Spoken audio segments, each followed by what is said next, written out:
Story 1, The Desert Trap, Nevada, 2023. Sarah Mitchell liked lonely roads. In the ER, loneliness never existed. There were only alarms, voices, and the clatter of crisis. But out here on Route 50 at 12:43 a.m. on a moonless August night, the world was a single unbroken line of white paint, a metronome ticking down the miles to Reno. Her SUV's AC coughed tired air onto her forearms, sticky with the residue of an Ely kitchen where her sister had insisted on feeding her a late dinner and 3 slices of peach pie. Family, food, and then the drive back to where the pager would start screaming at 7 a.m. She kept the radio low, old songs she could hum without thinking, because thinking was dangerous at this hour. Fatigue came like a tide. You didn't notice until your wheels were drifting. She took a sip of coffee gone lukewarm in its stainless mug and rolled her shoulders. The desert was a black ocean. The sagebrush on either side hunched like drowned things dragged onto shore, and the sky was an absence where stars should be. A faded green sign ghosted through her high beams. Sand SBRNGS 22, FALLON 68. She made good time. No other cars for the last 40 minutes, no headlights cresting behind, no oncoming glare levitating toward her from the horizon. Just the thrum of tires on a tired highway and the occasional rattle that made you wonder what exactly was loose.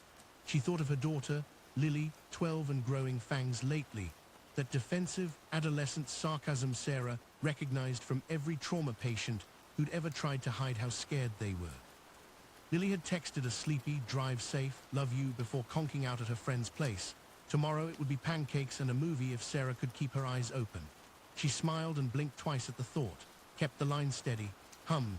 The figure appeared the way hallucinations do, already there, simply refusing to be not there. She saw it as a pale interruption in the lane ahead, small, dead center, wrong. Her foot moved before her brain did. Brake. She felt the seatbelt snag her shoulder, watched the hood nod like a polite bow. The radio voice fell to a whisper. Her hands slickened against the wheel, an old reflex in her body cataloging details. Height roughly 4 feet, posture rigid, clothing indistinct and ragged, hair or shadow around the head forming an oval blur. The face was what made her throat tighten.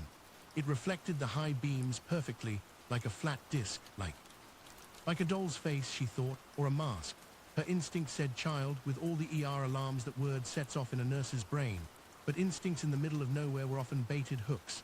She clicked the brights to full. The figure didn't flinch. No squint, no turn of the head, just that pale, fixed face. Hey, she said aloud, as if the sound could travel beyond glass into the dust and heat. Her phone sat in the cradle with 2 mocking words beside the signal bars, no service. She slowed to a crawl and angled a little left to give space. The SUV rolled forward, the figure growing larger until it lived in her windshield like a decal. The face was too smooth. Its clothes hung in razor-edge tatters that didn't match the laziness of desert ruin. Beneath the hem, bare feet, no, shadows. Sarah's brain twinned, one pathway mapping the scene clinically, one pathway unspooling terror. She ran a quick mental algorithm. If it was a real child, stopping on the shoulder would be safest. Engine on, doors locked, spotlight with high beams, engage from the window. If it wasn't, the most common trap was to force the driver to stop so accomplices could. Movement right side in the sage, her eyes cut there and the world sharpened. 3 shapes separated themselves from scrub and night and began walking toward the road. Tall, adult, silent. Their motion had intent, the quality you feel in triage when 2 family members close the space around your cart at once.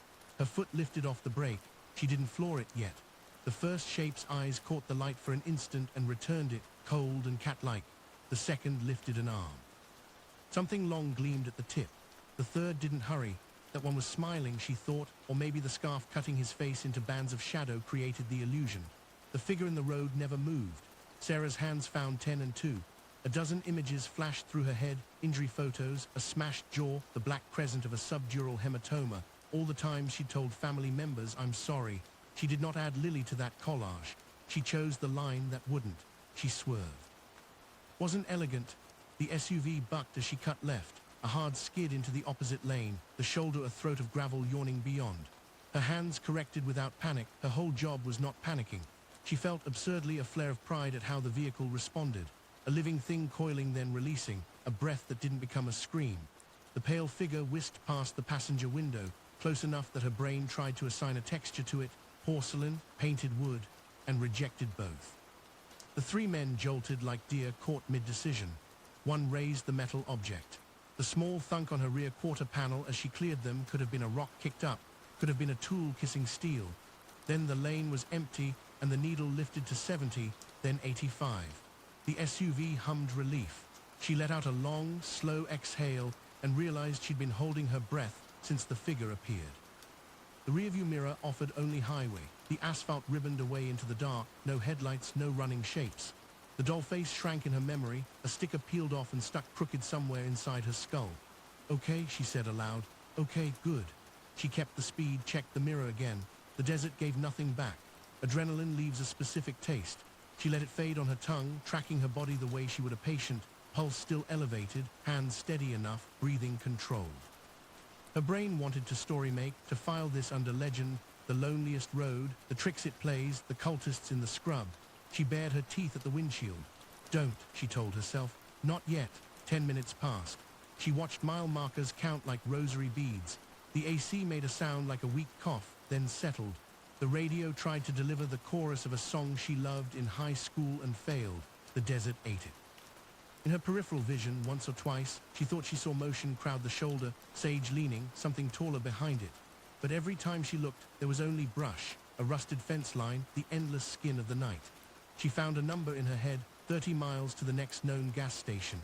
If she got there, there would be light and other people and a clerk who would call the highway patrol for her. She pictured the cashier, chewing gum dead-eyed. Used to road ghosts and smiled again because the smile kept the shiver down. At mile marker 214, her dashboard lit an orange icon she didn't want, tire pressure. It glowed with the obscene optimism only machines have when announcing your doom. She watched the readout, right rear dropping in small, reasonable steps. 35, 33, 31. That's not physics, she said, but it was. Her stomach chilled. The thunk she'd heard. She calculated options. Pulling over in the open would be perfect for the wrong side.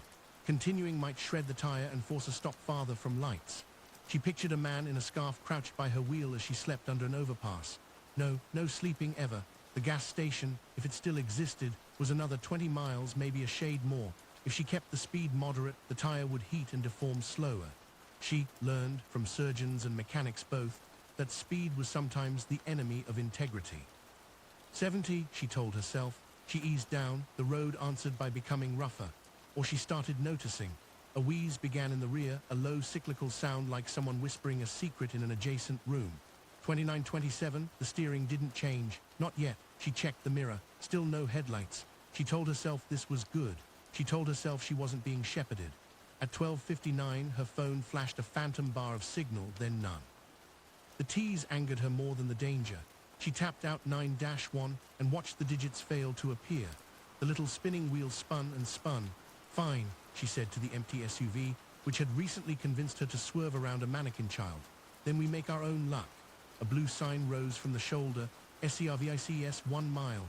It felt like a hallucination until she saw the tide of pale light ahead, a low island on the horizon. The station belonged to another decade, 2 pumps, 1 flickering tube of buzzing insects, a squat building with a Coke machine outside, and a hand-painted open that might have been aspirational. She coasted in too fast, braked, and the tire gave a soft, surrendering sigh. The SUV listed half an inch, as if exhausted by her optimism. The forecourt was empty, no other cars, no cashier visible through the smudged glass of the office. A single camera bulged from the eave like a blind eye. The night racketed with cricket song. Somewhere a coyote made the desert noise that sounds like laughter. She left the engine on, locked the doors, and scanned. The pumps were the old kind with cracked digital readouts. A button labeled help had no obvious purpose. A newspaper vending box sat near the door with dates from 3 weeks ago grinning from beneath the slot. The air smelled like hot rubber and flypaper. Her right rear tire looked wrong in the exact way the human body looks wrong when something inside it has decided to quit. A small cylinder gleamed from the tread, metallic and too deliberate to be accidental. She didn't touch it. She didn't want fingerprints on anything tonight, not even her own car. Sarah flashed the high beams at the office. A figure moved inside. Relief rose and fell at the same time. She wanted people, but people meant variables. The door creaked open and an older woman stepped out, hair in a messy bun, wearing a denim jacket with a patch that said Ruth. Her face was a map of places Sarah had never been, and her eyes did what Sarah's did at work. They assessed in 1 second more than language could carry in 10. You picked a hell of a night, Ruth said, voice flat, not unkind. Pump's card reader is dead, cash inside. I just need, Sarah gestured at the tire, keeping her voice cool, air if you've got it. And to make a call. Ruth's eyes flicked to the tire, then beyond Sarah to the black lanes of the highway, her mouth set in a line. Air hoses around back, phone too, but it's satellite, takes a minute to warm up. Satellite? No cell out here, Ruth said, like explaining weather to a child, even when it says there is. A motion sensor light popped on at the building's rear corner, washing the cinder block in sterile glow.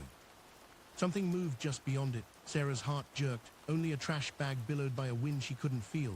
The light clicked off. The crickets resumed their electric choir. Back there? Sarah asked. Ruth nodded. I'll watch the front. She didn't explain what that meant. She didn't have to. Sarah hesitated and listened to her gut, which had kept people alive in rooms where the floor stuck to your shoe soles and the air smelled like panic. The air hose by itself was innocent enough. The handicap was walking around a blind corner at 1:06 a.m. because a stranger said to. But the alternatives were fewer than the choices. She kept the engine running and her keys cupped in her left hand, between index and middle finger, another ER habit, another little weapon. She slid out, locked the door with the beeper, and crossed the forecourt in quick, contained strides. Behind the station, the night felt different, quieter, like a room someone had just left. The air hose lay coiled in a metal cradle, the gauge's glass spiderwebbed with cracks. Beside it, a metal door stood half open, framing darkness. A square of taped paper flapped at eye level. Air $1, exact coins. Phone dial 9 out. She almost laughed. She almost cried. Instead, she dug a handful of quarters out of the console bag she always kept for hospital parking and junk machines. Behind her in the empty lot, the SUV idled, a big animal at rest. A sound came from within the cracked door, soft, metallic. The kind of sound a tool makes when someone sets it gently on a table. Sarah froze, every tendon in her legs thrumming. Her mind showed her a man in a black duster coat. It showed her a hooded figure with a knife. It showed her 3 tall men striding out of sage as if called by her headlights. It showed her a child's face that was not a face at all. Hello, she said, and her voice did not shake. Silence pressed the answer onto her skin. From the front of the station, Ruth said something. Sarah couldn't make it out. Then the older woman rounded the corner fast, eyes narrowed, a cordless handset in her palm. Phone's warm, Ruth said. Come inside. Sarah stepped back from the half-open door like stepping away from a patient whose rhythm had gone irregular. What was that sound? Ruth didn't look at the door. Wind, she said. Then, as if that had been a lie and they both knew it, don't go back there alone. The satellite phone was heavier than it looked. Sarah cradled it like an infant and dialed 9, then 911. Somewhere far above the desert, a machine considered her plea and decided whether to return her voice to Earth. 911, what's your emergency? A woman said, composed and weary in equal parts. Sarah inhaled. Possible attempted roadblock on Route 50. 3 adult males in the scrub using a DK in the lane. I've got tire sabotage. I'm at... She glanced around for an address. Found nothing, an unmanned station with 1 attendant. Need a patrol car and a tow if possible. Ma'am, can you confirm your location? Sarah looked at Ruth. Ruth pointed at a faded calendar on the wall with the station's name printed on top. Wilson's Service. A penciled note beneath, MM 213. Wilson's Service, Sarah said. Mile marker 213. No cell service. 1 vehicle mine, no other cars. The men were last seen near marker 224, approximately 15 minutes ago. Stay on the line, the dispatcher said. Help is on the way. The phone clicked once, a relay far away handing off a responsibility. Sarah stared at Ruth, who stared back like a woman who'd seen too much empty night. Lock the door, Ruth said. Please. Sarah did, sliding the deadbolt home with a thud that sounded far too small to matter. Outside, beyond the glass, the desert kept its own counsel. A moth battered itself to exhaustion against the neon open, and somewhere out on the highway, at a place marked only by the memory of her high beams, something pale stood exactly where she'd left it.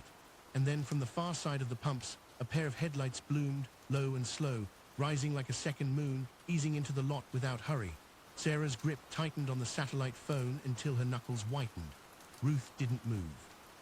The headlights stopped 10 feet from the office window and idled, engine a soft purr, no driver silhouette visible through the glare. Is that your toe? Ruth asked softly. No, Sarah said, it's not. The engine outside rovered once. The lights didn't dim. The office clock ticked.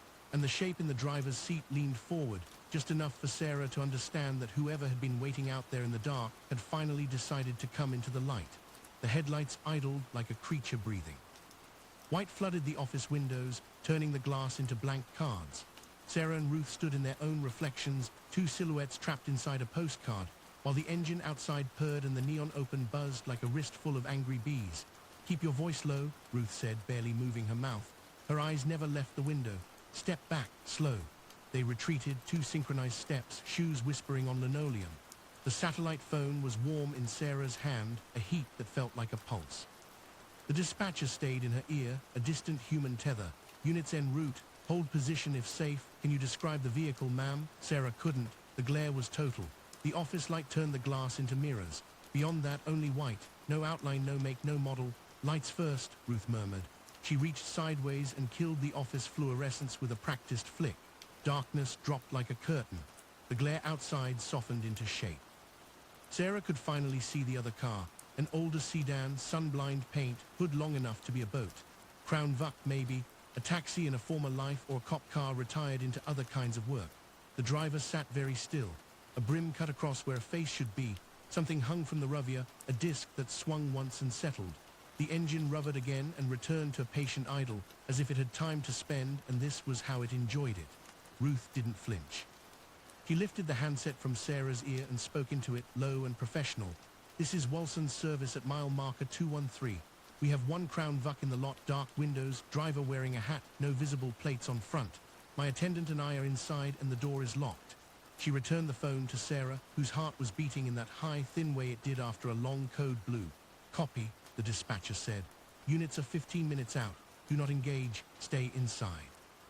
The sedan's high beams snapped off. The world outside shifted from surgical to intimate. The driver's door opened with theatrical slowness. A shoe found the concrete, scuffed, pointed, the kind of boot built to kick things that protested being kicked. The man unfolded from the seat, tall under the brim, coat falling to mid-thigh. He didn't hurry. He placed both hands on the roof, then leaned and peered into the office as if browsing a display case. Don't move, Ruth said. She was behind the counter now, breath steady, one hand below the register counter in a way that promised either a panic button or a very old shotgun. She nodded, a small gesture toward the floor by Sarah's foot. A key lay there on a metal ring the size of a bracelet. On the brass tag, stamped letters, Bay 2/back door. The man outside took off his hat. It should have helped. It didn't. His face was ordinary the way a brick is ordinary, too simple to describe and made for hitting things. He had the kind of smile you saw on people who practiced it alone in mirrors. He lifted a hand and spread his fingers in a friendly wave that meant exactly the opposite. Do we know him? Sarah whispered. We don't want to, Ruth said. The man tried the office door. When locked doors are checked gently, their sound is always worse than a rattle, a handshake you didn't consent to. He leaned close to the glass. His mouth shaped words they couldn't hear. He tapped the glass once with his knuckle, as if to wake a sleeping animal. The Crown Vic's passenger door opened. A second man climbed out shorter, a hood up, head swiveling with a bird's rhythm. He kept his right hand in his pocket and drifted, almost lazily, toward the pump island. He knelt by the air gauge and peered at it like a jouk at a flawed diamond. Then, as if remembering his role, he stood and glided toward Sarah's SUV. Hey, Sarah's own voice shocked her. She slapped a hand against the counter to stop herself from going to the door. Don't, Ruth, he's... Leave it, Ruth said, and her voice had metal in it now. He's got gloves, you don't. Let the camera get him. She inclined her head toward the blind, domed eye above the office overhang. Even if they break it, it's uploading. The hooded man squatted by the rear tire. The one with the slow smile drifted over to join him. They crouched together, their backs to the office window, heads almost touching. It looked like two boys inspecting a beetle on the playground. The hooded one reached under the wheel well. He made a deft, quick motion. The slow one laughed silently and took off his coat. He spread it over his forearm like a matra D showing off a dish. Sarah's mouth went dry. What are they? Code, Ruth said. Marking. Marking what? You, Ruth said simply. The hooded man stood. He leaned toward the rear quarter panel and did something Sarah couldn't see, small and close. When he stepped away, a symbol remained, not chalk, not paint. It was a pale, clean carving in the clucker, shallow but deliberate. a ring with 3 short ticks at 2, 6, and 10 o'clock. It caught the neon and turned it into a sly smile. The slow smile man noticed Sarah looking. He lifted his hand and drew the same symbol on the air with his fingertip, little circle, 3 quick dashes. He saluted with 2 fingers and returned to the sedan. The hooded one followed, still scanning, still loose. Neither man looked worried, neither looked in a rush. As they got in, a third shape appeared at the lot's edge, just where the darkness thickened beyond the light pool. Tall, thin, something like a scarf cutting his face into stripes. He didn't approach. He simply stood and watched, a statue learning to move. When the Crown Vic eased backward, it stopped beside him. The rear door opened. He hesitated, then slipped into the back seat. The door closed with a sigh. "What the hell is this?" Sarah whispered. The symbol burned into her head like an afterimage. A club, a gang, hunting club. "Names give things weight," Ruth said. "Let's not pick one out for them." The Crown Vic idled, then turned very casual and rolled away. It didn't hurry back onto the highway. It coasted to the lot's edge and stopped, half concealed by darkness, just far enough that the office camera might not see its plates. The headlights stayed off. Its position was surgical, a cat-at-a-mouse hole patient. "They're waiting for a window," Ruth said. "For what?" "For us to become predictable." The dispatcher's voice rose in Sarah's ear. "Ma'am, units are 13 minutes out. Can you remain inside?" "Yes," Sarah said, though the word came out tasting like a lie. The carved symbol on her SUV felt like a promise written in a language she wasn't meant to read. If they stayed, they were boxed. If they left, they were herded. In the desert, every choice is a map someone else drew. "There's another way," Ruth said, voice dropping lower. "Bay 2. Sarah glanced at the brass tag again. "You want us to what? Slip out the back?" "Back lot leads to the service road. Service road meets the highway a mile down. No cameras there, no lights either." Ruth's mouth twitched. "The cut never served us well until tonight." "And my tire?" Ruth's chin lifted toward a corner of the office where an old rolling jack leaned like a drunk. "Spare it in the bay. 5 minutes if no one's breathing down your neck. 8 if they are, you know how." Sarah nodded before her fear could. Yes. She'd swapped tires in hospital lots, in rain, on gravel. She'd taught Lily in the driveway one long Saturday, made her do it with her own hands until the girl's hair stuck to her cheeks and the lug wrench had blistered her palms. Ruth slid open the drawer beneath the register. The dead steel of an old pump shotgun gleamed there, sawed down to something both illegal and inevitable. Ruth didn't touch it yet. She nodded toward the bay key. "On my count, lights back on. They'll adjust. You go." "Come with me. I'll be right behind," Ruth said, and her eyes, flat and fearless, made Sarah believe it. Ruth flicked the switch. The fluorescent glare blasted out through the glass. In that second of adjustment, eyes blinking everywhere, Sarah moved. She bolted past the counter, through a door marked EMPLOES only, down a short hall that smelled of rubber and Windex. The key fit Bay 2 on muscle memory she didn't own. She shoved the door and the night kissed her with heat. The bay was a cave of metal and shadow. A work light dangled from its reel like a sleeping snake. The concrete floor was tattooed with oil blossoms. Sarah pulled the SUV forward, slow and precise, until the deflated tire was perfectly on the flat, the jack pointer small bulls in her mind. She killed the engine and the world went silent, but for the click-tick cooling of metal and the high keen of her own blood in her ears. Ruth slipped in behind her and ghosted the door closed. She moved with the competence of someone who had stayed in lonely places because leaving them had never paid better. She set the shotgun against the tool chest and handed Sarah a headlamp and gloves. "Timer," Ruth said, lifting her wristwatch. 5, Sarah worked. "Loosen lugs half turn while the weight is still on. Jack on frame. Turn." The car lifted like it was trying to stand. Finish the lugs. Wheel off heavy, surprising her wrists, the way bodies sometimes surprised you even after you lifted them 1,000 times. Spare on. Align, press, breathe, thread lugs by hand, star pattern, always star, bring the circle true. Hands sure, brain quiet. A nurse's speed, not rushed, not slow, precise. Ruth paced the bay's mouth, eyes on a thin strip of lot visible under the half-rolled door. She didn't fidget. She didn't blink much. She breathed like a metronome. Twice she glanced at the shotgun like a teacher glancing at the clock. 2, she said, 1.5. Sweat ran down Sarah's spine, tickling an indignity she did not have time to address. She lowered the jack with a breath she didn't know she'd been holding. The car settled. She talked the lugs tight, listening for that small, perfect sound, a metal song that said enough, not too much. She clicked the headlamp off and pulled the gloves with her teeth. "Done," she said, voice hoarse. Ruth handed her a water bottle that tasted like the inside of a tool drawer. It might have been the best water of Sarah's life. Something thumped against the bay door. Both women froze. The thump was soft, exploratory, a palm, then another farther along, testing the roll-up slats. A voice, male and gentle, drifted under the door as if it could seep like oil. "Ma'am, you need a hand in there. We got a compressor in the trunk. We can help." Ruth didn't look at Sarah. She put one finger to her lips and stepped forward, both hands on the shotgun now, barrel canted down. She leaned to the hole where the lock rod met the floor and spoke to it. "Help will be here in 10, Ruth said. "You can wait." The gentle voice laughed softly, as if sharing a joke with someone behind him. The thump moved, more confident now, toward the latch. Something metal scraped metal, a thin, precise sound, a slim tool learning a lock's mouth. Ruth lifted the shotgun. Sarah's throat closed around a shout she swallowed. The lock clicked once, not open, but promised. The tool probed again. Headlights flared at the lot's edge, sweeping the bay door's lower crack with a quick wash of light. Tires bit gravel, an engine rose, not the Crown Vic. Something bigger, deeper, a diesel throat. The probing tool paused. A horn blatted, long, shouted voices. One rising male voice with the confidence of backup, the projection of training. "State Patrol, hands where I can see them." The slim tool withdrew like a snake called home. Footfalls scuffed away, fast now. The bay door rattled once, pointless, then was still. Sarah exhaled so hard she bent at the waist. Ruth didn't move, didn't lower the shotgun. She watched that thin seam of light under the door like it was the horizon. From the office side, a radio crackled. The dispatcher returned to life in Sarah's hand. Units on scene. "Stay inside the building until an officer makes contact." Ruth nodded toward the back door. "Service Road," she whispered. "Now," Sarah blinked. "The police." "I'm going to see a quiet lot and a broken lock," Ruth said. "Those boys won't park in the lights. They'll be down the shoulder where cameras don't blink." Ruth's eyes were knives now. "You have a child, I have a station. We can't teach men like that what we'll do when we're scared. We do it and we go." Sarah understood, sudden and complete. She thought of the carved symbol catching neon like a wink.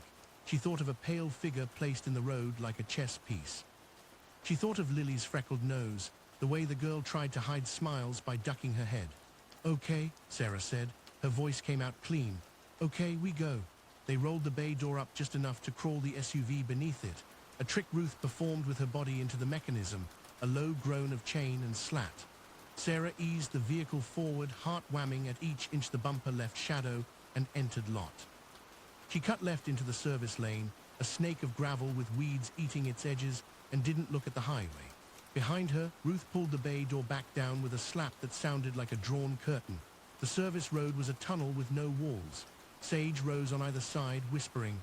The stars had returned, reluctant, like guests reconsidering a party. The spare hummed a different pitch under speed, an anxious violin string. The end of the lane, a rusted gate waited, chain looped but unlocked. Ruth hopped out, swung it, and waved Sarah through. As she did, her eyes snagged on something in the dust at the gatepost, a small pale object half buried. She bent and raked it up with 2 fingers. She showed it through the windshield.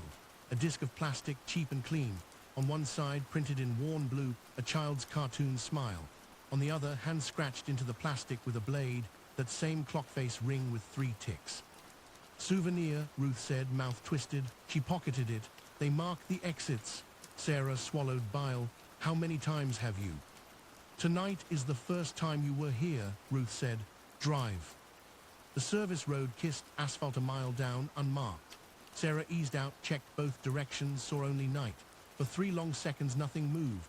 Then in her rear view a pair of headlights slid from a shoulder hollow and joined the road at an angle that said we were waiting for exactly this. Sarah didn't floor it. She put the needle at 65 and let the spare find its rhythm. She kept her hands perfectly steady. Panic is an invitation, and she did not intend to send it.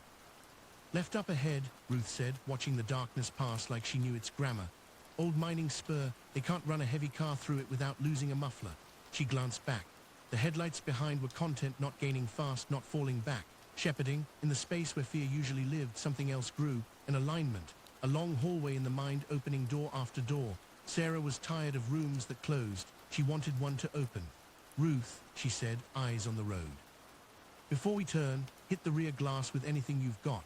I want to see their faces when I break their plan." Ruth's smile was a knife and a prayer. She reached into the footwell and came up with a length of chain used to lock propane cages. The thing was heavy enough to ruin a windshield and ugly enough to do it with style. "When I say now," Sarah said, and the words sat in her mouth like a trigger, "hit."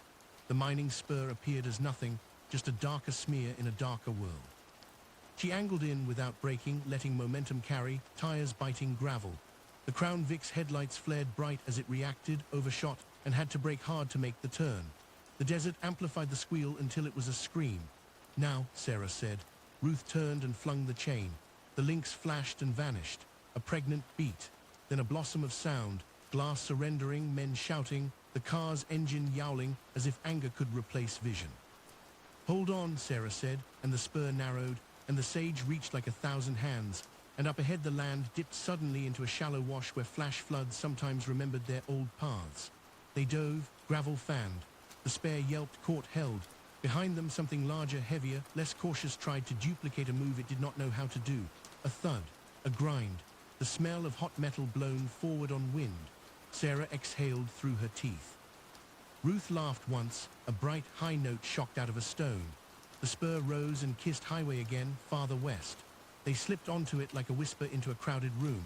For a half-mile, there was only the sound of the engine and the strange, light feeling in Sarah's chest that comes when a thing you thought was inevitable proves it is. Then the road ahead changed. A pale shape stood dead center in the lane, exactly where she would see it, where any driver would see it, at the last possible moment before a reflex could be replaced with a thought. The child, the mannequin, the face that was not a face. Again, Ruth breathed. Sarah didn't hesitate this time. She slid left to pass on the shoulder, eyes on the brush beyond, and saw them. Two tall men in the sage, one with the scarf, one with the slow smile, poised like runners at a starting gun. Only it wasn't the same as before. The pale child turned its head, just a little, just enough to show a side profile no mannequin owned. Sarah's stomach fell through her feet. "It moved," she said. Ruth lifted the shotgun. "Then it bleeds." The figure raised one arm, a slow, almost lazy gesture, and pointed down the road, past Sarah into the depth of the night, like a traffic cop in a dream. The Crown Vic's engine roared behind them, feral now, all patience burned off. Somewhere between the two darknesses, a marked past and an unreadable future, Sarah felt the decision arrive in her bones with the simplicity of a muscle memory. She tightened her hands on the wheel and drove straight at the child. The child didn't flinch. It just waited, a pale pivot point in the beam, while Sarah's SUV hurtled forward, engines screaming against the thin desert air. The dashboard light strobed red across her knuckles, and Ruth's shotgun braced against the dash with the calm inevitability of someone who had already decided which part of the story she'd die in. At 80 miles an hour, there was no longer a choice between hitting or missing. There was only how to do it. Sarah cut one wheel toward the center line and aimed for the illusion's heart. If it was bait, it would scatter. If it was human, God forgive her. At 60 feet, the figure twitched. Not a dodge, an adjustment, almost curious. At 40, Sarah saw the mouth, a thin slit cut too wide, edges darkened like soot. At 20, the eyes reflected nothing at all. Impact never came, the air rippled. The headlights burst through it like light through gauze. For a heartbeat, there was nothing, no resistance, no thud, just a dip in temperature, a sensation of passing through cold smoke. Then they were clear. The road ahead was empty again. "Jesus Christ," Ruth whispered. Didn't touch it." Sarah's voice was a rasp. Didn't hit anything. Behind them, the Crown Vic swerved. Its headlights wobbled, disappeared for a breath, then snapped back as it fishtailed through the same place the figure had stood. But when it came out the other side, it wasn't steady anymore. It veered right, overcorrected, and slammed into the drainage berm with a metallic cough that rolled like thunder. The lights blinked twice, went dark. Sarah slowed only enough to keep control. Dust rose behind them, glittering in the beams like ghost snow. Ruth looked back, eyes narrow. "You think they're dead? I think we don't check." "Good." The road opened wide and black ahead. At mile marker 229, the patrol cars found them, two cruisers coming east with strobes that painted the sage blue and blood red. Sarah pulled onto the shoulder and killed the engine. Her hands wouldn't unclench until long after the silence settled. Two troopers approached, one cautious, one curious. Their lights caught the gouges in the SUV's fender, the dust, the cracked spare, the carved symbols still faintly visible in the paint. "Even in, ma'am," the senior one said. He was young enough to still use ma'am like a magic word. "You called about a roadblock?" Sarah nodded, her throat paper dry. "3 men, a mannequin or something in the lane, tried to get me to stop. One of them slashed my tire. They followed us. There's a wreck maybe 3 miles back." The troopers exchanged looks that said, "We've heard weird, but not this weird." "Any weapons?" "Just hers." Sarah motioned toward Ruth, who held the shotgun openly, muzzle down. "It's registered," Ruth said. and unfired, yet they smiled like men choosing not to ticket an old aunt for speeding. Let's take a look. The scene. The Crown Vic lay on its side, half buried in gravel, engines still ticking. Steam curled from the hood. No one inside. The driver's door gaped open like a jaw. Sarah stood back while the officers swept flashlights through the cabin. One called out, "Blood here, but not much. Looks like they crawled out." The other bent to the back seat. "Check this bag of tools, crowbar, duct tape, zip ties," and he held up a plastic disc, white with a child's smile printed on one side. On the other, scratched deep, the ring with 3 ticks. "Same symbol as your car." Sarah's stomach turned over. The senior trooper frowned. "You seen this before?" Ruth answered first. "Tonight." He slipped the disc into an evidence bag.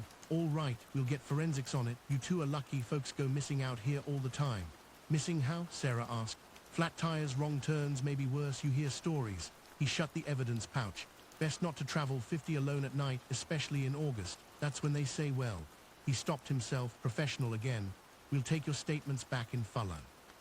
Fulham Station, 3 a.m. The fluorescent light in the small-town precinct hummed like an insect trapped between glass. Sarah sat at a plastic table, a styrofoam cup cooling in her hands. Across from her, Ruth filled out the last line of her statement, writing in slow, careful print. The duty sergeant took their pages, stapled them, and said, "You'll hear from Detective Kulke if anything develops." He hesitated.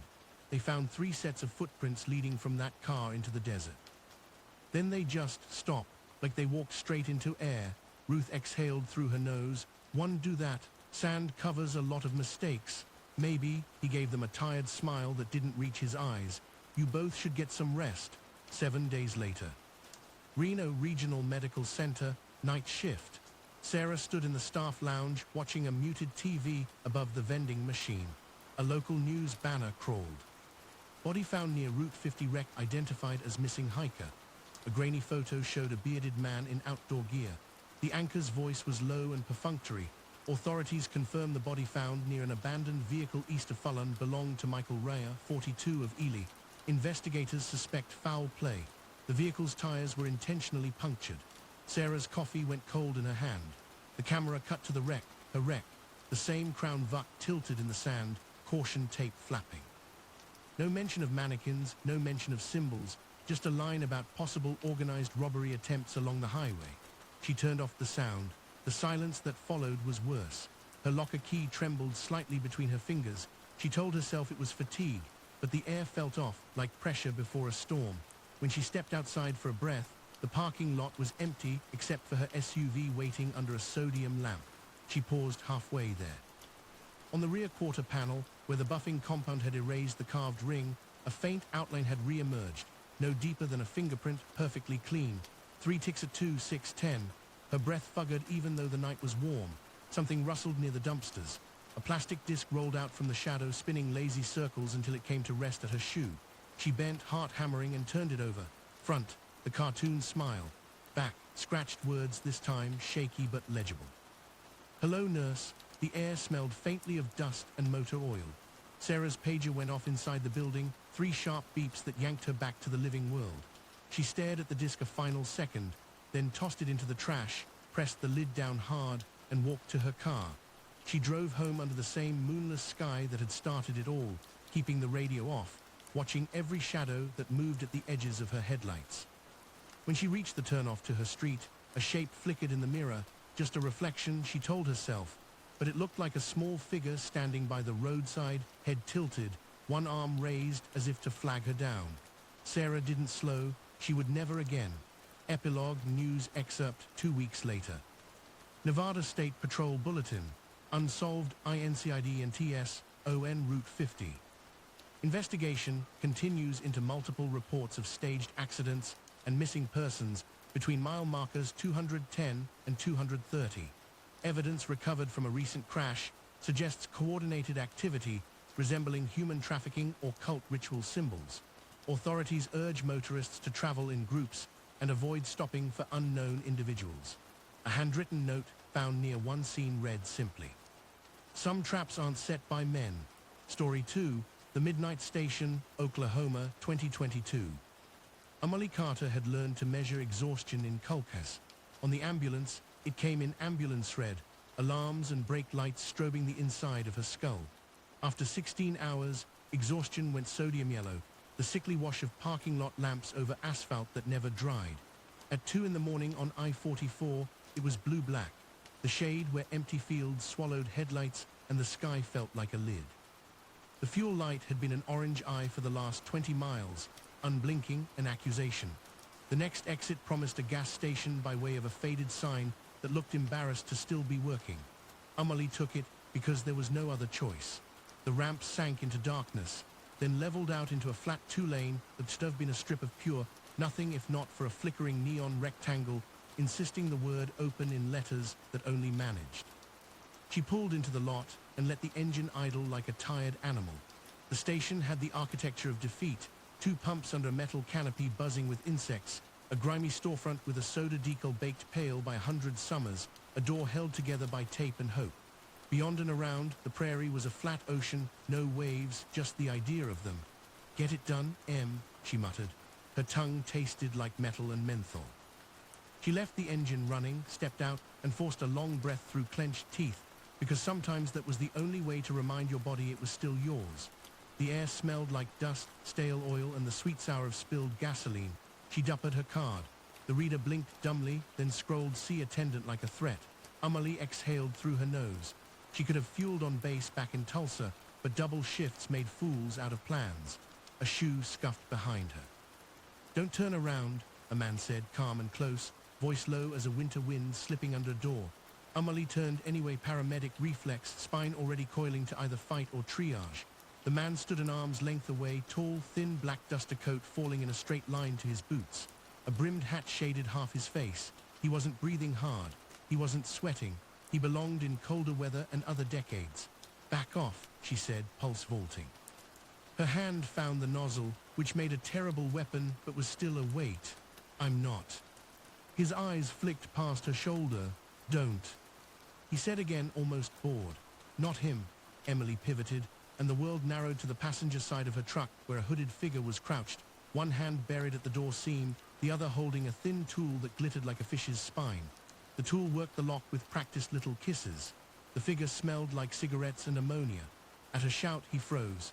His head turned, slow, showing nothing but black fabric and the flash of a grin too white for 2am hay. Emily yanked the nozzle free. Gasoline splashed her sneakers, a cold slap. "Get away from my truck." The hooded figure rose with a dancer's economy, knife appearing in the same motion as if the air had handed it to him. The blade wasn't big, it didn't need to be. He took one step toward her, smiling. His shoulders had the loose confidence of someone who trusted the outcome. "Run," the man in the duster said conversationally. He hadn't moved. He wasn't raising his hands to show her he was harmless. He was simply looking at her like an instructor waiting to see if a student would pass a drill. "Get in and go." Emily's body didn't ask permission. She sprinted, slammed into the driver's seat, through the locks, and threw the truck into reverse. The hooded man lunged, and the knife screeched a bright line of sound down her window. She shot backward, jerked the wheel, shifted to drive, and launched toward the road. The hooded figure slapped the tailgate as she cleared the island, a sound like a palm on a drum. The man in the duster didn't chase her. He didn't wave. He watched her go, then turned his head as if listening to something very far away. Headlights swallowed the lot behind her when she hit the two-lane. Her hands shook on the wheel but held true. She glanced at her phone in the cradle. A single bar winked up like a promise. She stabbed 911 and breathed through the ring, the way she told patients to breathe through pain. 911, what's your emergency? Attempted carjacking, she said, voice too steady like a report. Rural station just off I-44 eastbound, mile marker 146 or 147, maybe 2 males, one in a black duster coat, one hooded with a knife. He was tampering with my passenger lock. She checked the mirror. Nothing but the road unspooling. Back on the highway, she finished. Headed east. Are you injured? No. Stay on the line. Can you describe the station? Emily described the neon, the 2 pumps, the general hopelessness. Dispatch gave her calm copy, then the litany of safe, boring advice. Keep doors locked, do not return, continue to a well-lit area. It was the tone you used for people who might panic later and need your steadiness on tape. Is anyone following you? The dispatcher asked. Emily checked again. The road was a black band coiled around nothing. No. Okay, ma'am, units are in the area. Keep driving. She ended the call with a thank you that felt like telling a mirage you appreciated the water. Only when she hit 70 did her lungs insist she'd been cheating them. She forced air in until her ribs hurt, then forced it out. Adrenaline left her hands tingling. The little quiver in her right leg where it met the gas pedal was ordinary and infuriating. The radio offered static and a preacher arguing with the night about sin. She turned it off. Quiet made it worse, which made her angry at herself, which made it worse again. At mile marker 150 she noticed the shimmer, a set of headlights far behind, cresting a rise and falling, never closing, never shrinking, just matching her speed like a dog that had chosen a new pack leader at a distance. Coincidence, she said aloud. Highway 2 AM we share the night. But the truck knew better. Machines are honest when they talk. The engine told her the kind of story you tell when something is wrong just out of frame. 10 miles later, the shimmer was still there. The truck's bed rattled on a seam of old road, and Emily had a thought she didn't like. Check the passenger door. She pushed it away because checking meant looking and looking meant admitting you were afraid. She lasted 4 miles. Then she reached across, eyes still on the road, and brushed her fingertips over the passenger lock. It should have been proud and flush. It felt warm. A thin burr scratched her nail. She risked a glance. There, just beneath the handle, a small line had been scored into the clear coat, no longer than a fingernail, perfectly clean. Not a key scratch, a mark. What are you? She whispered.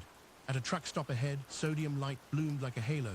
She pulled in among semis sleeping nose out like cattle in a storm. The world smelled like diesel and coffee and men who had learned the road's language by living in its mouth.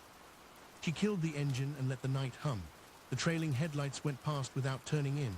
She told herself that meant nothing. She told herself everything meant nothing loudly. Inside, the truck stop had the kind of light that made unslept eyes hurt. A woman with a braid and a name tag that said VAL slid a coffee across the counter like she'd been doing it for 3 lifetimes. You look like you've seen a ghost, Val said, not unkind. 2 guys, Emily said. Station off 44. One tried my lock, the other, she stopped. Anything she said about the duster coat and the voice would sound like a campfire story in the wrong mouth. I called it in, just needed light. Val nodded slowly. Should have skipped that one. Folks around here don't stop there after midnight. Owner died last spring. Son runs it sometimes, keeps bad company. Perfect, Emily said. Great. A man in a faded baseball cap 2 stools down had been studying the glass case of cinnamon rolls with the focus of a surgeon. He spoke without looking up. You get a mark on your car? Emily's stomach lifted into her throat. What kind of mark? The man traced something on the counter with a sugar packet. A small ring with 3 short ticks at 12, 4 and 8. Not the same as Sarah's. Different positions. A clock in another time zone. Looks like this. He shrugged. Boys around Elk City saw it last year. Said it meant you were fun to follow. Emily pulled in a breath too sharp. How would I know? Door near the handle or under the fuel cap sometimes, anywhere you won't see unless you go looking. He crumpled the sugar packet like the conversation annoyed him. Cops don't like to write it down, makes it real. Her throat felt tight. She forced a smile that hurt. Thanks for the bedtime story. He shrugged again, less certain this time. Truckers talk. We're wrong until we're not. In the restroom, the bright light showed the dried fan of gasoline on her shoe and the dust the night had glued to her shins. She locked the stall door and leaned her head against cool metal for a breath. When she came out, she stood at the sink and watched herself in the mirror until her face looked like a stranger's. Paramedic face, she told herself. You're fine. You're clever, you've done harder nights. Back at the truck, under harsh light, the mark smiled up from the door seam shallow, precise, a thin circle no wider than a bottle cap with 3 ticks at 12, 4, 8. It hadn't been there at sunset. It hadn't happened by accident. The metal was warm around it as if someone's hand had pressed there a long time. Emily closed her eyes. The mark stayed, bright as an afterimage. She didn't think about the man in the duster until she had to. When she looked up, he was there, no sound, just presence, standing 3 spaces over beside a dark sedan that might have been any model made in any year. Hat, coat, stillness. Only this time he lifted a hand and showed her both palms as if to say empty. She realized he wore no gloves. How long have you been there? She asked through her window glass. Long enough, he said. The wind didn't move his coat. Don't go back to the highway yet. She laughed once. It sounded like metal flacking. Because he tilted his head toward the far edge of the lot where the dark met the darker. Because they didn't pass, they turned around. Adrenaline washed her limbs cold. She did not look where he pointed. She stared at his face, trying to find the lie. His eyes were not kind. They were not cruel. They were steady like someone who had chosen their role and didn't mind if you hated it. What do you want? She asked. To see what you do, he said. To see if you're the kind that lives. He nodded at her passenger door. They marked you. They'll push you to stop again, farther from lights where the cameras sleep. There's a frontage road east of here. Gas up, pay in cash. Use that road for 6 miles, get back on near the way station. Don't stop for anyone, not even me. You think I'd stop for you? She hated the tremor she heard. You did, he said, polite as a teacher returning a quiz with a red circle around the first mistake. At the pump. Near the canopy's edge, a pair of headlights slid into view and paused, angled like a question. The hood looked familiar. The way it idled looked familiar. The low purr of it reached across the concrete like a hand under a door. Emily's heart found the high, thin rhythm it used when she was threading a needle in a carotid at 3 a.m. She swiped her card at the pump and typed the numbers with care, because failure liked sloppy fingers. The screen accepted her. The numbers rolled. The tank drank. Why warn me? She asked without looking up. The man in the duster considered the question as if tasting an old word. I've warned others. How many listen? He almost smiled. Enough. Gas clicked full. She left the handle where it was, no topping off, no little rituals that gave the night time to rethink. She slid into the cab, locked the doors, and stared at the windshield until her eyes watered, because that kept her from looking left at the slow car idling at the lot's lip. The man in the duster stepped back, 2 measured paces. He tipped his hat, which would have been a joke in a world with jokes. Frontage road, he said, don't miss it. She put the truck in gear. As she eased toward the exit, the slow car did the polite thing and backed up, giving her room. It swung its nose around and fell in behind her with the shivery of a shadow. In the mirror, she saw the driver only as an idea. The hooded shape in the passenger seat was more certain. He'd found a new toy to pry open. Emily turned right before the on-ramp, onto a narrow strip of cracked pavement that paralleled the interstate. The night beyond the truck stop, lights rose up like a shore. The sedan followed, patient, 2 car lengths back, never crowding, never letting go. She rolled her shoulders, found her breath, and did what she had told 100 strangers to do when the darkness pressed in, look for the next landmark, not the finish line. A mile in, the frontage road curved through a stand of cottonwoods. Their leaves made that dry applause the prairie saves for people who mean it. The sedan's lights ghosted through the branches, multiplying like rumors. At the second bend, something flashed from the ditch, a glint, then a subtle crack under her rear wheel, as if she'd run over a bundle of dry twigs. The truck's dash chimed, tire pressure low. The icon glowed a cheerful orange like a drunk lamp. Not tonight, she said, voice steady as a promise. The wheel still felt true. The truck still held the line. She let the frontage road carry her east while the orange eye smiled its idiot smile. Up ahead, a green sign rose from the weeds. Way station 1 mile. The sedan hung back, humming. The man in the duster's voice lived in the cab now, a memory or an echo, don't miss it. Emily tightened her grip. She did not miss. Behind her, the sedan's lights pinched closer by a fraction, polite as a hand at the small of a back, getting you through a door you hadn't chosen.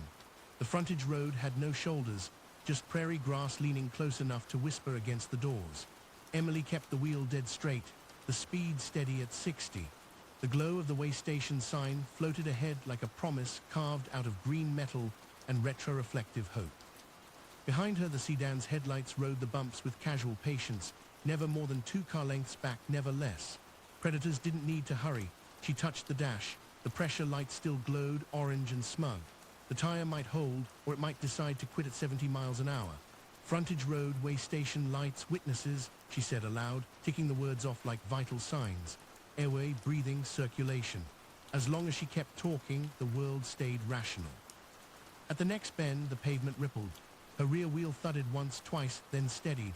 The sedan swerved to avoid the same rut and corrected with ease. Whoever drove it knew this road or was learning fast. Then the landscape changed. The cottonwoods thinned, replaced by scrub and the half-collapsed fence of an old ranch. In the distance, a cluster of blue strobes blinked lazily over the horizon.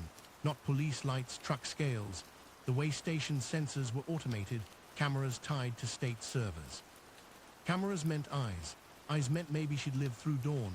She eased off the gas to make it look less like a chase and more like 2 travelers sharing misfortune. The sedan slowed in perfect sympathy. Her hands itched. He said they'd push me to stop again. The highway parallel to her right flashed occasional semi-trailer lights, comforting, unreachable galaxies. Between the frontage lane and the interstate stretched only a shallow ditch and a barbed wire fence, too narrow for miracles. At the next rise, something gleamed on the road. A scatter of nails or maybe glass, deliberate, cruel. Emily's instincts kicked before thought did. She swerved into the oncoming lane, the truck tilting, the spare whining its protest. Gravel fanned. The sedan mimicked her move, slower, confident. Then she saw him. A lone figure stood on the way station access ramp, framed by the blue security lights. Long coat, brimmed hat. The watcher, he was motionless, one hand lifted, not in warning, not in greeting, but in timing. Now, she thought without knowing why. She gunned the engine. The sedan reacted a half-beat later, too late. As Emily crested the ramp, the watcher stepped sideways into the shadows, and a motion sensor triggered. Floodlights exploded. White daylight drowned the night. The sedan's driver hit the brakes. Wrong move. The cameras snapped like strobes at a concert. A tire screamed, rubber burned, metal shrieked. The car fishtailed, slewed across the painted line, and smashed broadside into the concrete scale barrier. Airbags burst in slow white flowers. Emily's own truck skidded to a stop 20 yards ahead. She threw it into park, chest heaving, and stared through the mirror. The sedan lay crippled, steam rolling from its hood. One door opened. The hooded figure stumbled out, dazed, knife still in hand, face pale under the blood-colored glow of the hazard lights. He looked up, blinking at the sudden universe of cameras, realized what they meant, and ran not toward her but sideways into the prairie. The driver followed, limping. Both vanished into the dark between the floodlit islands. Then out of the corner of her eye, she saw a third shape detach itself from the base of the way station sign. The Watcher. He didn't chase them. He watched them flee, the way a scientist watches rats choose a maze exit. When he finally turned toward her truck, the floodlights caught his face clean for the first time. He was mid-30s maybe, weather-scarred, a fine line of stubble tracing a jaw that hadn't smiled in years. His eyes were the color of overcast glass, not cold, just used to seeing through people. Emily lowered her window 2 inches. "You followed me here," she said. He tilted his head. "You followed the advice. Who are you?" He studied her a long moment before answering. "Someone who's been on both sides of the glass." "English, please," he nodded toward the wreck. "They mark cars for fun, sometimes for money, sometimes for neither. They do it because once you're marked, other crews see you on cameras, on lots, in reflections, and they know you're already afraid. It saves them effort." She swallowed. "So they work together?" "Not exactly. Think of it as a network of appetite. The marks tell them where the meat has been tenderized." The phrase made her shiver. "You sound like you've been one of them." His eyes didn't move from hers. "Once, long enough to know when to leave." Sirens wailed in the distance, faint but growing. The highway patrol, slow as salvation, but still coming. "You should go," he said. "You'll answer questions that won't help you. I'm not leaving the scene of an accident." He almost smiled. "They'll call it vandalism or trespass. The cameras went blind 30 seconds ago." "What?" He stepped back into the glow. "They aren't the only ones who know how to cut a feed." The sirens were closer now, tires crunching gravel, floodlights sweeping. Emily blinked, and the Watcher was simply gone. The night had eaten him whole. 2 patrol cruisers arrived, doors popping, officers fanning out with flashlights. She raised both hands out the window, voice hoarse from adrenaline. "I'm the caller. They tried to run me off the road, 2 males, 1 hooded." The older trooper's beam crossed her face, then the truck, then the wreck behind. "Ma'am, stay put, we'll handle it." They found the sedan empty, the airbags cooling, the blood trail fading into grass. On the concrete near the crash, an officer crouched and called, "Hey, Sarge, you better see this." He scraped a gloved finger along a faint circle carved into the barrier itself. 3 short ticks at 12:48. "Same damn mark from the I-44 files," the sergeant muttered. "Thought they were urban legends." Emily heard him and wished she hadn't. The patrol stopped. An hour later, she sat in the open door of her truck, wrapped in a silver emergency blanket that made her feel like a baked potato. The younger officer handed her a bottle of water. "We got your statement logged. You did good getting here. Most folks who stop at that station don't make it to the next exit." "Then why is it still open?" He hesitated. "Ownership dispute. Nobody wants to buy it, nobody wants to close it. State keeps meaning to condemn it." He rubbed his neck. "What about the tall guy you mentioned? Long coat?" She blinked. "You didn't see him? We canvassed. Nobody fits that description." "Of course not." He gave her a tight smile. "We'll have someone escort you to Tulsa. I'll manage, ma'am, protocol." "I'm a paramedic," she said, voice firm now. "I know protocol." He hesitated, then nodded. "Suit yourself. Just stay on the main line." She left with the dawn bleeding up over the plains. The rearview mirror held the wreck scene until the horizon folded it away. 24 hours later. Emily's apartment smelled like antiseptic and microwave noodles. She sat cross-legged on the couch, laptop open to a Tulsa news feed. The story was already up. "Car crash near way station. 2 suspects AT logged." Police believe the suspects may be connected to a string of thefts and abductions along I-44. No victims were found. She zoomed in on a still frame of the wreck. Behind the police tape, the way station wall reflected something odd, another silhouette that the article didn't mention. Hat, coat, height, exact. Her phone buzzed. Unknown number. She hesitated, thumb hovering. Curiosity 1. Hello, static. Then a male voice, smooth and tired. Frontage roads are clear tonight. But don't use them anymore. Her pulse spiked. Who is this? Silence. Then you saw the mark. Yes. Clean it, sand it down, paint if you have to. A pause, or someone else will think you're still open for business. The line clicked dead. Emily stared at the phone, then she went to the window. Down in the parking lot, her truck sat under the orange glow of a lamp, innocent, ordinary. She grabbed a flashlight, went down 3 flights of stairs barefoot, and crossed the lot. The air smelled like new rain and old oil. The circle mark was still there, faint but visible shallow cuts catching the light like scars. She fetched a steel wool pad from the emergency kit behind her seat and scrubbed until her fingers ached. Metal dust glimmered like glitter. The mark faded but never quite vanished. When she leaned back, it was only a suggestion, a ghost ring. Good enough, she whispered. A light came on across the street, a car interior light. For half a second, she saw a face in the driver's seat. The hooded man? No, too far, too still. Then the light went out. She climbed back upstairs, locked every latch, and finally slept, dreams full of floodlights and circles turning like clocks. The next night. She was on shift again, stationed near the outer loop. The radio hissed, then snapped clear with a dispatcher, monitor, possible 1054, abandoned vehicle I-44 eastbound mile marker 142. Responding units, please confirm. Her partner glanced over. That's near the old gas stop. Emily's stomach turned. Yeah, the radio added. Caller reports single figure standing in lane. Looks like a kid. Her partner grinned without humor. What kind of parent? Emily said. He blinked. What? Just don't stop till we see cruisers. As they merged onto the highway, the night spread ahead, wide and empty. Emily's hands tightened on the dash strap, the way she did when training new EMTs on rough rides. The sirens grew louder, echoing through a tunnel of prairie air. Ahead, in the high beam cone of another vehicle, a small silhouette stood dead center in the lane. Her partner eased the wheel. You seeing that? She nodded once. The figure didn't move. And behind it, deep in the sage, something tall and black-coated shifted, watching the watchers. The ambulance's siren howled against the night, red lights strobing off the endless line of concrete barriers.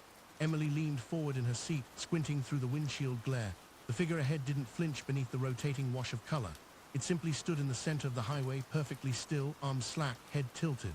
Her partner, Mike, muttered, "Kid's gonna get killed." "No kid," Emily said softly. Her throat was already closing around the déjà vu. They slowed, keeping distance.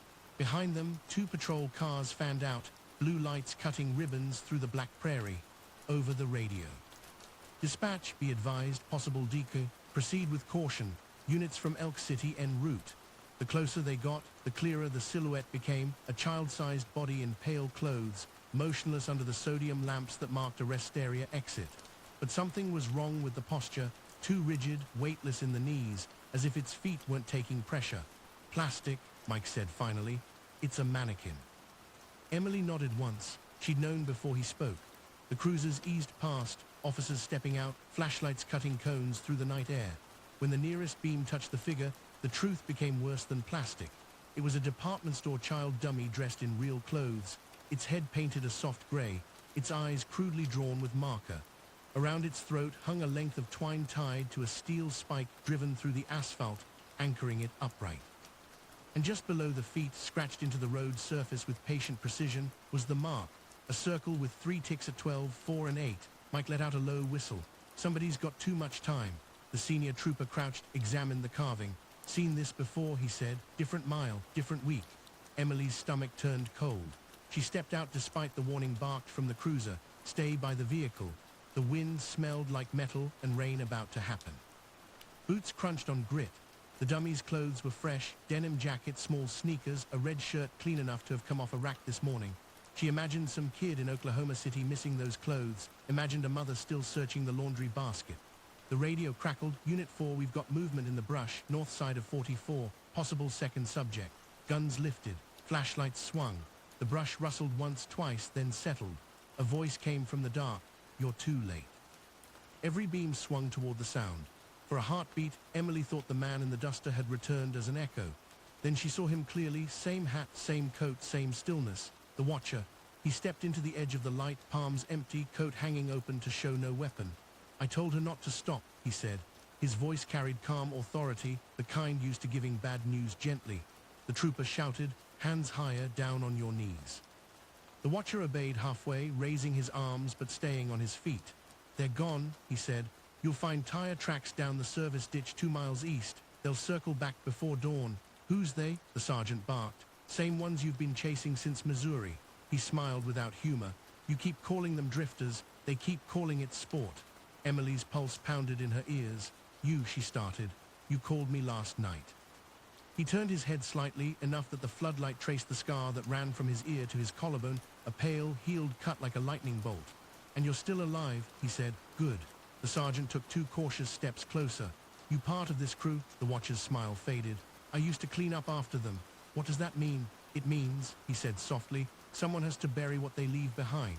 He dropped something at his feet, a small dirt-streaked disc of plastic. The trooper's beam found it, another smiling face token, identical to the one Sarah Mitchell had found weeks earlier in Nevada.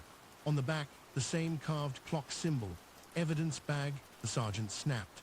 But when he looked up, the watcher had already taken 3 steps backward into shadow. You can't keep the road safe, he said. You can only keep moving. Then he turned and vanished into the sage. Aftermath. The investigation swallowed the rest of the night. Officers combed the roadside until sunrise, finding tire ruts that led nowhere and prints that overlapped each other like dance steps. The mannequin was bagged, tagged, and taken. The spike was cut from the asphalt. By 8 a.m., the highway reopened. Reporters called it the Route 44 decoy incident. Emily clocked out, filed her statement, and went home. She slept 12 minutes before the nightmares dragged her upright again. In them, she was back at the pump, gasoline pooling around her shoes, and the man in the hood whispering, "Don't look down." When she looked, the mark wasn't on her truck anymore. It was on her chest, glowing faintly beneath her uniform. She woke with a scream that died halfway out. 2 days later. A package waited at her apartment door. No return address, no postage, hand-delivered or slipped under security's radar.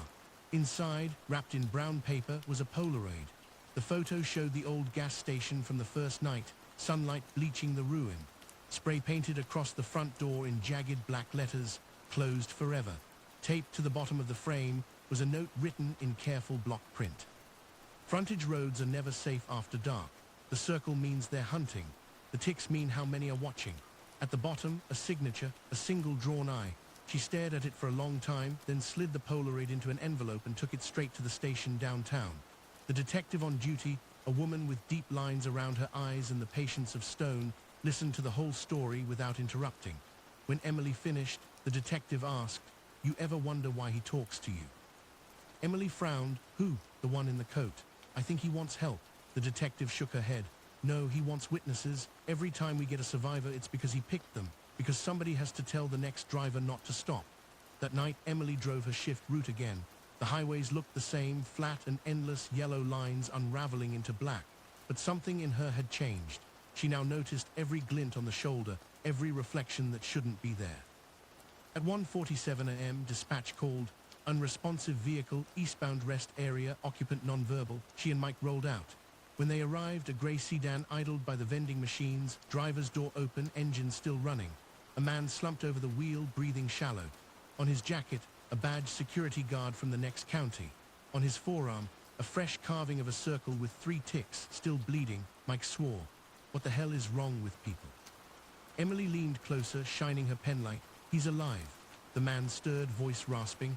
"He said he'd show me the other side of the road." "Who?" she demanded. But his eyes rolled back and he passed out. From somewhere behind the vending machines came a soft metallic sound like a coin dropped on concrete. Emily turned her light that way. A round plastic token spun once, twice, and settled smile side up. No one stood there. Dawn. She drove home with the sunrise painting the prairie gold. For the first time in days, she let herself think about silence. The deep, good kind like clean sheets. The radio stayed off. The road stretched empty. When she turned onto her street, her stomach tightened. Her truck wasn't alone at the curb anymore. Parked behind it was a black sedan, ordinary, older model, no plates on the front. She parked, cut the engine, and waited. No movement inside the sedan. No shadow shifting. Then her phone buzzed once. Unknown number again. Text, check your driver's side mirror. Her breath fogged the glass. She looked. In the mirror's convex curve, a reflection stared back. The watcher, standing on the sidewalk 10 feet behind the sedan, hat pulled low, coat hanging still. He raised a finger, not to his lips this time, but pointing downward toward the pavement beside her door. She opened it slowly and stepped out. On the concrete lay a folded piece of white cloth, the same kind of handkerchief paramedics use to wipe blood. Written across it in black marker. Not human, don't chase ghosts. When she looked up, the watcher was gone. The sedan's engine turned over once by itself, then died. Amelie backed toward her building, eyes locked on the car. She waited for movement. None came. When she finally dared to breathe again, she noticed something faint on the driver's window, fuggered words written from inside.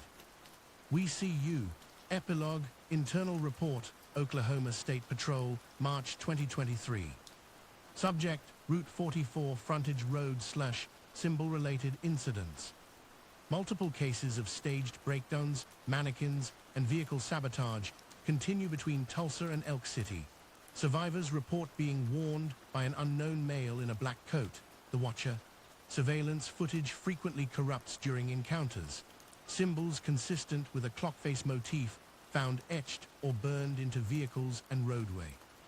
Case note, witness Amelie Carter, paramedic, provided photographic evidence of a previously unknown variation.